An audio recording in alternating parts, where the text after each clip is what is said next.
Cheryl અહીંથી ગયા, Cheryl યાદ આવ્યું કે બોલો, રસોડાનો મારું કિચનનું સ્ટેન્ડ કહેવાય, શું કહેવાય એને, પ્લેટફોર્મ પર કીડીઓ જ કીડીઓ નકરી.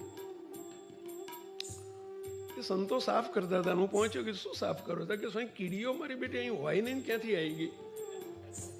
કે ભાઈ ઓલું સાંભળી ગયા હશો, બેગમાં ભરી લાવજો. સંતો ઇન્ડિયાથી લઈ આવ્યા લાગે છે કીધું. અમેરિકન પાછી અમેરિકન કીડી નથી હતી, ઇન્ડિયાની. ઓળખાઈ જાય. એનું પૂરું થવાનું છે ને મહારાજ, આપની દ્રષ્ટિ પડવાની છે ને એટલા બોલો, અહીંથી અમેરિકા ભાડું ખર્ચીને વજન ઉપાડીને સંતો કીડીઓને જો લઈ જતા હોય એનું પૂરું કરવા માટે, તો તમારી ખાલી ગાડી આવવા દેવાય પહેલા. પૂરેપૂરો લાભ લેજો પેલા, છોડશો નહીં.